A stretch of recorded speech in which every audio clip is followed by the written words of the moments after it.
بسم اللہ الرحمن الرحیم قال النبی صلی اللہ علیہ وسلم الاقتصاد فی النفقۃ نصف المعیشہ۔ حضور نبی کریم سرور دو عالم صلی اللہ علیہ وسلم نے ارشاد فرمایا، خرچ کرنے میں میانہ روی اختیار کرنا، اعتدال سے کام لینا نصف معیشت ہے۔ یہ بیہقی کی روایت ہے۔ حضرت عبداللہ ابن عمر رضی اللہ تعالیٰ عنہ اس حدیث شریف کے راوی ہیں۔ یہ حدیث اگرچہ ضعیف ہے لیکن اس مفہوم کی دیگر احادیث اور خود قرآن کریم کی متعدد آیات سے اس کی وضاحت بھی ہوتی ہے اور اس مفہوم کی تائید بھی ہوتی ہے۔ قرآن کریم کے اندر اللہ تعالیٰ نے اپنے خاص بندوں کا، اپنے نیک بندوں کا جب تذکرہ کیا وعباد الرحمن الذین یمشون، تو ان میں ان کی جو ایک صفت اور ایک کوالٹی قرآن کریم میں بتائی گئی ہے وہ یہ والذین اذا انفقوا لم یسرفوا ولم یقتروا، کہ جب وہ خرچ کرتے ہیں تو نہ تو بہت زیادہ اس میں اسراف کرتے ہیں اور نہ ہی بہت زیادہ ہاتھ کھینچ کر رکھتے ہیں۔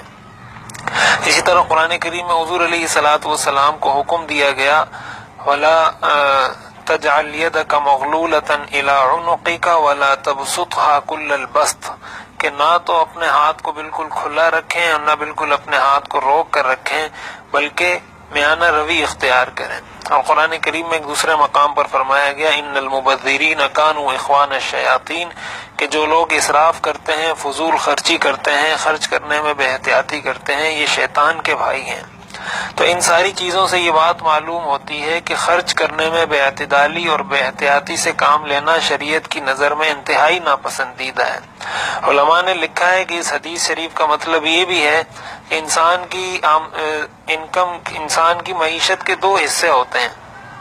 ایک تو وہ جو اس کی انکم ہوتی ہے، جو اس کے پاس آ رہا ہوتا ہے، جو اس کی آمدنی ہوتی ہے، اور دوسرا جو اس نے خرچ کرنا ہوتا ہے، جو اس کی اسپینڈنگ ہوتی ہے، ایکسپینڈیچرز ہوتے ہیں، تو یہ اس کا دوسرا حصہ ہوتا ہے۔ تو انسان اگر اس ایک پر اچھے طریقے سے کنٹرول کر لے تو اس کی معیشت، اس کی معاش، اس کی زندگی بہت سکون سے گزر سکتی ہے۔ ہمارے لوگ عموماً یہ بے احتیاطی کرتے ہیں کہ جب ان کے پاس پیسہ آتا ہے تو وہ خیال نہیں کرتے کہ اب یہ پیسہ میں نے مہینے کے اینڈ تک چلانا ہے، یا اس کو پتہ ہوتا ہے کہ اب مزید میرے پاس پیسے کب آئیں گے، اور اس چیز کا لحاظ کیے بغیر پیسے اڑا دیتے ہیں، خرچ کر دیتے ہیں اور بعد میں پھر پریشان بیٹھے رہتے ہیں۔ تو ایک انسان کو پہلے سے ہی پتہ ہونا چاہیے کہ میری یہ انکم ہے، میری یہ آمدنی ہے، مثلا میری 20,000 تنخواہ ہے، 10,000 تنخواہ ہے، 15,000 تنخواہ ہے، اور میں نے پورا مہینہ اس میں گزارنا ہے، اور اس کو سامنے رکھتے ہوئے اپنے اخراجات کو کنٹرول کرے۔ ایسا نہیں کہ وہ 10,000 15,000 20,000 30,000 جتنی اس کی تنخواہ ہے اس کو تو 10-15 دن میں اڑا دے اور بعد میں پریشان پھرتا رہے، لوگوں سے قرضہ لیتا رہے۔ تو ظاہر ہے یہ قرض لینا، لوگوں سے مانگنا، یہ کوئی شریعت کی نظر میں اچھی بات نہیں ہے، اور ویسے بھی انسان اس کو پسند نہیں کرتا۔ تو اس لیے شریعت نے ہمیں اس بات کی تعلیم دی ہے۔ عموماً جب انسان کسی سے دوستی لگاتا ہے یا جب کسی کے ساتھ رشتہ داری ہوتی ہے تو بسا اوقات لوگوں کے طعنوں سے بچنے کے لیے انسان فضول خرچی پر اتر آتا ہے کہ فلاں کیا کہے گا، یا فلاں کہے گا کہ یہ کنجوس ہے، فلاں کہے گا کہ یہ پیسے نہیں لگاتا۔ ان طعنوں سے بچنے کے لیے یا ان طعنوں کی اس سے پریشان ہو کر انسان پیسے خرچ کرنا شروع کر دیتا ہے۔ تو ظاہر ہے کہ یہ بہت بڑی بیوقوفی ہے۔ تو لوگ تو بہت ساری چیزوں پہ طعنہ دیتے ہیں، بہت سارے نیک کاموں پہ طعنہ دیتے ہیں، تو وہ نیک کام تو ہم نہیں چھوڑ سکتے۔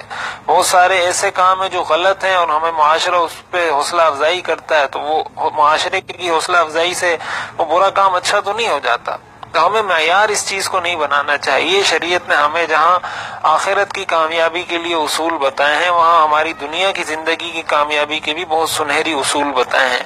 اسی ایک اصول پر اگر ہم سارے عمل کر لیں کہ جب ہم کہیں پیسہ لگائیں تو احتیاط سے خرچ کریں۔ ہم جب مارکیٹ جاتے ہیں تو ایک خاص چیز خریدنے جاتے ہیں، 1 2 3 چیزیں ذہن میں ہوتی ہیں، اور جب مارکیٹ جاتے ہیں تو اس کے علاوہ کوئی 10-15 چیزیں اور خرید کر لے آتے ہیں کہ یہ بھی لے لیتے ہیں، یہ بھی لے لیتے ہیں، یہ بھی لے لیتے ہیں۔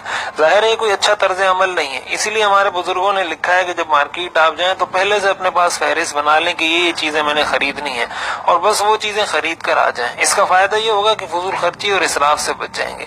تو ان ساری چیزوں کو مد نظر رکھا جائے، اس حدیث شریف کو مد نظر رکھا جائے، قرآن کریم کی متعدد آیات ہیں، ان سب کو مد نظر رکھا جائے، تب جا کر انسان اچھے طریقے سے اپنی زندگی گزار سکتا ہے۔ ایک دوسری حدیث کے اندر حضور علیہ الصلوۃ والسلام نے ارشاد فرمایا ما عال من اقتصد، کہ جس شخص نے میانہ روی اختیار کی خرچ کرنے میں وہ کبھی فقیر نہیں ہوتا. اور ظاہر ہے کہ یہ دنیا کا مشاہدہ ہے، یہ ہم سب جانتے ہیں. اور یہ حالت اور یہ صفت اختیار کرنے کے لیے ایک امیر کو بھی یہ حکم ہے، ایک غریب کو بھی یہ حکم ہے، سب کو یہ حکم ہے کہ وہ اس کو اختیار کرے. اللہ تعالی ہمیں عمل کرنے کی توفیق عطا فرمائے.